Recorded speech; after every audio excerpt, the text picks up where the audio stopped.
자, 이제 컨퍼런스 챔피언십이 얼마 남지 않았죠. 그래서 컨퍼런스 챔피언십에 대한 어떤 배경 정보를 조금 약간 전달해드리면 좋을 것 같아서 해당 자료 준비를 했고요.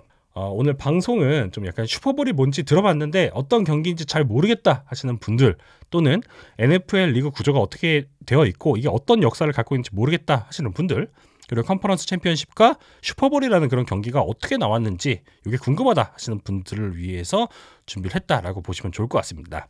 먼저 짜잔, 2025년 그러니까 24-25 시즌 NFL 컨퍼런스 챔피언십의 진출팀이 이렇게 결정됐습니다. AFC에서는 캔자스시티 칩스와 버펄로 빌스가 맞대결을 하게 되겠고요. NFC에서는 필라델피아 이글스와 워싱턴 커맨더스가 맞붙게 되었습니다. 그래서 지금 요것을 보시고 다음 주 월요일에 버펄로 빌스와 캔자스시티 칩스 경기, 그리고 워싱턴 커맨더스와 필라델피아 이글스 경기가 펼쳐진다. 요 경기에 대해서 설명을 하겠다라고 이해를 해주시면 좋을 것 같습니다. 슈퍼볼이 뭐야? 슈퍼볼 어디서 들어봤는데? 슈퍼볼 막 뉴스에서 본 것 같은데? 라고 하시는 분들이 있을 수 있죠. 그래서 슈퍼볼이 뭔지 일단 간단하게 짚고 넘어가 보도록 할게요. NFL의 꽃이죠. 마지막 정점이고 아주 중요한 경기라고 할 수가 있겠습니다. 슈퍼볼은 NFL 이 한 시즌의 마지막 경기입니다. 그리고 요 경기는 각 컨퍼런스 챔피언 간의 맞대결이라고 할 수가 있죠. 그래서 NFL에는 이 AFC와 NFC라는 각 컨퍼런스가 있는데 이 챔피언십, 컨퍼런스 챔피언십의 우승팀들이 맞대결을 하면서 펼쳐지게 되고요. 일반적으로 해당 경기는 1월 또는 2월에 진행이 됐었는데 2000년대 초반이 지난 뒤부터는 완전히 2월로 이제 정착이 돼 있는 그런 상황입니다. 지금 화면에 보이는 이 사진은 지난 2024년 2월 11일에 펼쳐진 슈퍼볼 58에서 우승을 한 캔자스시티 칩스의 세레머니 장면이고요. 이 가운데 있는 선수가 그 유명한 패트릭 마홈즈입니다. 이 패트릭 마홈즈 손에 들려있는 것이 슈퍼볼 우승팀에게 주어지는 우승컵, 롬바르디 트로피라고 하는 그런 트로피라고 할 수가 있겠습니다. 자, 본격적으로 컨퍼런스 이야기 한번 들어가 볼게요. NFL에서 컨퍼런스란 이렇게 두 개가 있어요. AFC 컨퍼런스 그리고 NFC 컨퍼런스, 이렇게 두 개가 있는데 이 각 컨퍼런스는 요 내부에서 동서남북 이렇게 4개의 디비전으로 이제 구성이 되고요. 각 디비전은 다시 여기서 4개의 팀으로 구성이 됩니다. 그러니까 한 컨퍼런스에는 16개의 팀이 있는 거죠. 그리고 리그는 32개의 팀으로 구성이 되게 돼 있습니다. 그래서 컨퍼런스 챔피언십은 NFL의 2개의 준결승 플레이오프 경기다라고 보시면 좋을 것 같아요. 그리고 말씀드린 것처럼 여기에서 승리한 팀들은 슈퍼볼이라는 대회에 진출할 수 있는 자격을 얻게 되는 거죠. 당연히 이 컨퍼런스 챔피언십을 이해하기 위해서는 이 슈퍼볼에 대한 역사를 조금 살펴볼 필요는 있습니다. 슈퍼볼의 역사와 컨퍼런스 챔피언십은 당연히 궤를 같이 합니다. 슈퍼볼의 기원은 이 미식축구 리그 NFL이 지금은 하나의 리그라고 생각을 하실 수가 있는데 이게 원래 리그가 통합이 됐거든요. 그래서 이 통합의 역사를 같이 아시는 게 좋습니다. 이 초창기 미식축구 리그는 1920년에 시작된 아메리칸 프로페셔널 풋볼 컨퍼런스 APFC 요걸로 이제 설립을 해서 출발을 했어요. 근데 이게 이제 대학 리그가 당시엔 더 활성화돼 있었고 이제 프로 리그가 처음 나온 건데 상대적으로 어떤 예산적으로도 굉장히 부족한 게 많았고요. 인기적인 측면에서도 부족한 부분이 많았어요. 하지만 이 사람들은 어쨌든 본인들이 이제 프로 리그를 더 활성화시키기 위해서 굉장히 이제 열과 성을 다했고요. 이 모임이 나중에는 아메리칸 프로페셔널 풋볼 어소시에이션이라는 이름으로 변경이 됐습니다. 그러면서 본격적으로 미국에 처음으로 이 프로리그가 시작됐다라고 보시면 좋을 것 같아요. 그랬는데 이게 2년 뒤에 지금 저희가 잘 알고 있는 이 내셔널 풋볼 리그라는 이름으로 변경을 하게 되죠. 대학 리그가 원래 인기가 더 많았어요. 아시겠지만 1920년대 미국에 뭐가 왔죠? 대공황이었단 말이에요. 대공황을 위로하기 위해서 이벤트가 필요했는데 이 내셔널 풋볼 리그도 거기에 한번 일조를 합니다. 1929년에 대공황 시대에 되게 중요한 경기가 있었는데 그 경기를 기점으로 해서 프로 미식축구가 대학 리그가 갖고 있었던 어떤 인기 그리고 관심을 받기 시작해요.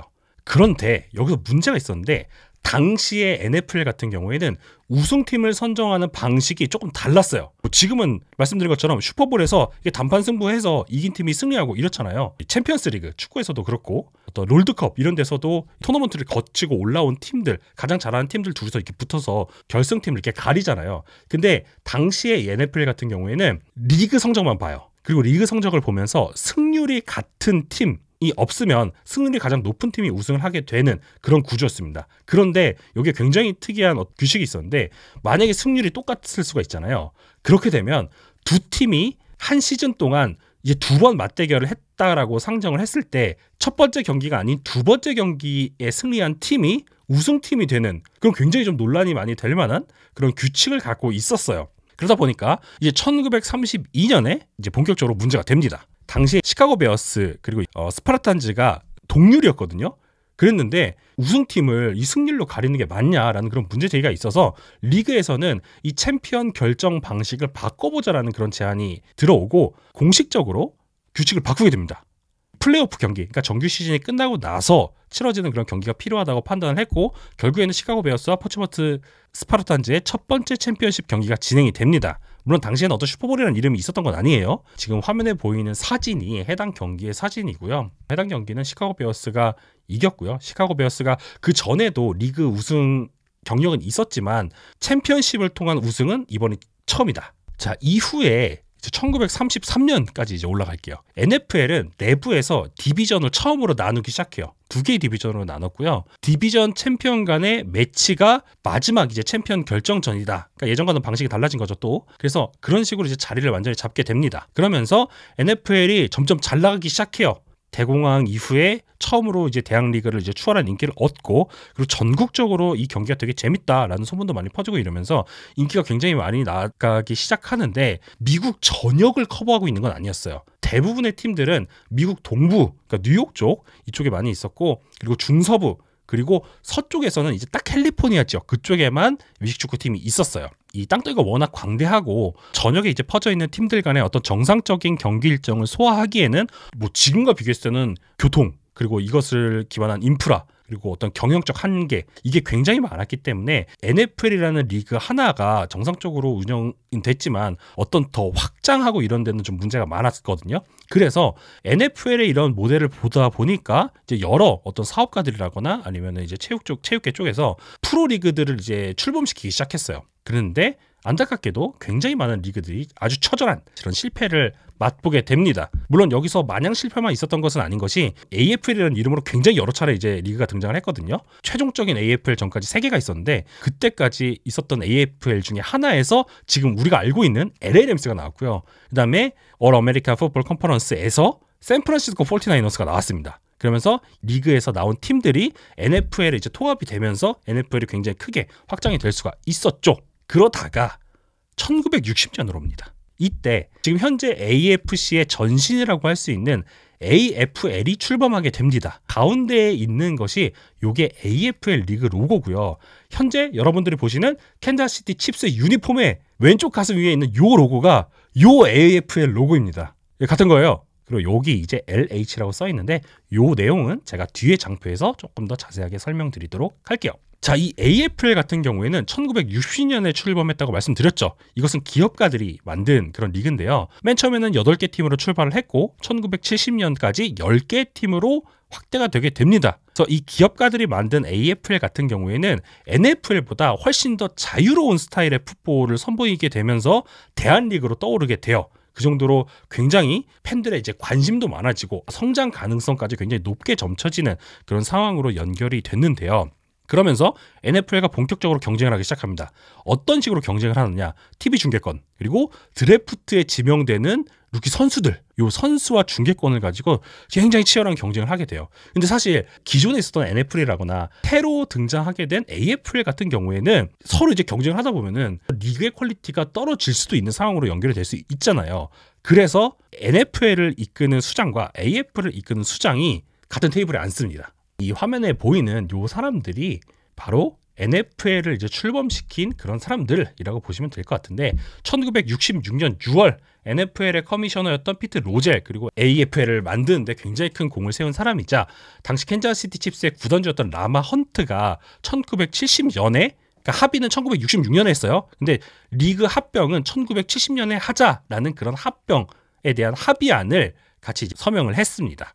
자, 그런 상황이었고요. 여기서부터 약간 여담인데 지금 가운데 누군가 한 명이 있죠. 이 사람 누구야 하실 수 있어요. 요거 말씀드리려고 하는데요. 캔자스시티 칩스 같은 경우에는 1960년 이 정유 재벌인 H.L. 헌트의 아들 라마 헌트 이 우측에 있는 요 키 큰 분, 요 분이 주도를 해서 이 AFL이라는 것도 창단을 하고 팀을 하나 만들어요. 그게 여기 캔자스시티 칩스의 전신이라고 할 수 있는 댈러스 텍산즈입니다. 당시에도 빨간색 유니폼을 입고 있었고요. 하지만 이 팀은 오래가지 못했어요. 여기에 댈러스 팀이 들어왔거든요. 그러면서 이 댈러스라는 지역에 풋볼팀이 2개가 돼 있는 그런 상황이 연출이 된 거예요. 그랬는데 카우보이스가 1960년에 확장팀으로 NFL에 합류를 했고 댈러스 입장에서는 굳이 우리 지역에 팀을 2개를 둘 필요가 없지 않느냐 이런 생각을 하게 돼요. 그리고 AFL과 당시에 라마 헌트가 만들었던 댈러스 텍산즈가 인기가 생각보다 그렇게 뭐 기대한 것만큼 나오진 않은 그런 상황이었나 봐요. 그래서 막 계산기를 두드려 보니까 연고지로 옮기는 게 낫겠다라는 판단을 내려요. 그래서 당시에 라마 헌트는 마이애미, 애틀랜타, 시애틀, 뉴올리언스 이런 지역들을 후보로 올리고 있었대요. 각 도시의 어떤 수장들, 그러니까 시장 같은 사람들도 자기 팀의 풋볼팀, 그러니까 이제 막 정말 인기를 많이 얻고 있는 그런 스포츠 구단이 들어오면 일단 좋잖아요. 그래서 당시에 캔자스 시티의 시장이었던 헤럴드 로 바틀이라는 시장이 적극적으로 라마 헌트를 설득을 했대요. 그래서 라마 헌트가 궁극적으로는 캔자스시티에 우리가 팀을 만들겠다를 선언을 하게 됐고 구단이 캔자스시티로 연고지로 옮기게 됩니다. 그랬는데 일단 팀의 이름이 앞에서 보신 것처럼 댈러스 텍산즈였잖아요. 캔자스시티로 왔어요. 우리가 다시 출발해야 되는데 이전의 이름을 뭐 그대로 가져갈 필요는 없다라고 판단을 할 수가 있잖아요. 당시에 요 가운데 있었던 바틀 시장의 별명이 더 치프였대요. 뭐 굉장히 추진력이 있는 사람이었나? 아무튼 그래서 이 사람에게 대한 어떤 일종의 헌사? 이런 식으로 팀의 이름을 캔자스시티 칩스로 결정을 하게 됩니다. 그래서 우리가 알고 있는 요 패트릭 마홈즈 그리고 캔자스시티 칩스가 이때 만들어지게 된 거죠. 일단 리그가 합병하는 거는 합의를 했어요. 그런데 합병을 해놓고 그러면은 우리가 70년대까지 뭐 어떻게 할 거야? 합병할 건데 합병하는 거 확정됐는데 그래서 합병 전부터 일단 AFL과 NFL은 챔피언십 경기를 진행하기로 결정을 합니다. 그래서 66시즌, 67시즌 요때부터 그러니까 경기는 67년도 1월에 있었거든요. 공동으로 드래프트도 하고 챔피언십 경기도 진행을 하자 이렇게 합의를 받고 이를 통해서 첫 번째 슈퍼볼 매치가 진행이 되게 됩니다. 자, 다시 한번 말씀드리지만 리그 통합은 1970년 하지만 첫 번째 슈퍼볼 매치는 합병이 되기 전인 1967년에 이루어졌다. 이렇게 보시면 될 것 같아요. 그래서 리그 합병 이전에 슈퍼볼은 총 4차례가 진행이 됐고요. NFL과 AFL이 각각 2번씩 우승을 했습니다. 그렇게 됐고요. 지금 화면에 보이는 장면이 그린베이 패커스와 캔자스시티 칩스의 첫 번째 슈퍼볼 매치였다.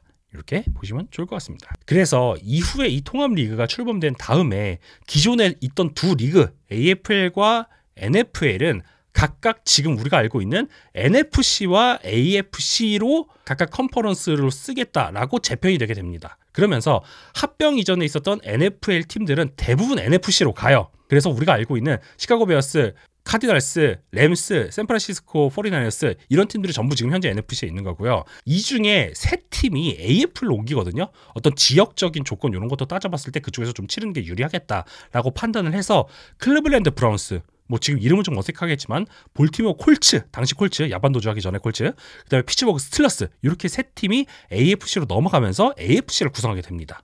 이렇게 현재 우리가 알고 있는 NFC와 AFC가 만들어졌죠. 그리고 나서 추가적으로 팀이 이제 합류를 하면서 최종적으로는 32개의 팀이 만들어졌고 현재 지금 리그 구조가 만들어졌다. 이렇게 보시면 좋을 것 같습니다. 이때부터 있었던 컨퍼런스 챔피언십, 그러니까 컨퍼런스 내의 최강자를 가리면서 슈퍼볼 진출팀을 결정하는 그런 경기로 컨퍼런스 챔피언십이 자리를 매김하게 된 것이죠. 모르시는 분들이 있을 수도 있을 텐데 컨퍼런스 챔피언십도 트로피가 있습니다. 이렇게 말이죠. 각 트로피는 이게 글씨가 작아서 잘 안 보이실 수가 있는데 NFC 같은 경우에는 NFL의 공동 창립자이자 가장 긴 역사를 갖고 있는 시카고 베어스의 창립자인 조지 할라스를 이제 기리면서 조지 할라스 트로피라고 이름을 적어놨고 우승팀에게 해당 트로피를 주게 됩니다. AFC 같은 경우에는 앞에서 많이 말씀드린 라마 헌트의 이름이 새겨진 트로피를 주게 되고요. 이 트로피 이름 역시도 라마 헌트 트로피라고 할 수가 있겠습니다. 자, 이렇게 컨퍼런스 챔피언십의 역사에 대해서 살펴봤고 다음 주 2024 시즌, 25 시즌 컨퍼런스 챔피언십이 펼쳐지게 됩니다. NFC에서는 워싱턴 커맨더스와 필라델피아 이글스의 대결이 예고되어 있고요. AFC에서는 버팔로 빌스와 캔자스시티 칩스의 대결이 예고되어 있습니다. 한국 시간을 기준으로 했을 때 두 경기 모두 2025년 1월 27일 월요일에 펼쳐지게 되겠고요. NFC 컨퍼런스 챔피언십은 오전 5시 AFC 컨퍼런스 챔피언십은 오전 8시 반에 펼쳐지게 되겠습니다. 그리고 추가적으로 NFC 컨퍼런스 챔피언십은 MBC 스포츠 플러스에서 고화질로 생방송을 보실 수 있다는 점 기억해 주시면 좋을 것 같고요. 해당 경기는 제가 NFL 잡학사전에 저희가 담당하게 될 예정입니다. 이렇게 빠르게 내용 진행해 봤고요. 오늘 전달해 드린 정보가 컨퍼런스 챔피언십을 보실 때 어떤 그 배경 정보로서 조금 도움이 되시면 좋지 않을까라는 생각을 하고 있습니다.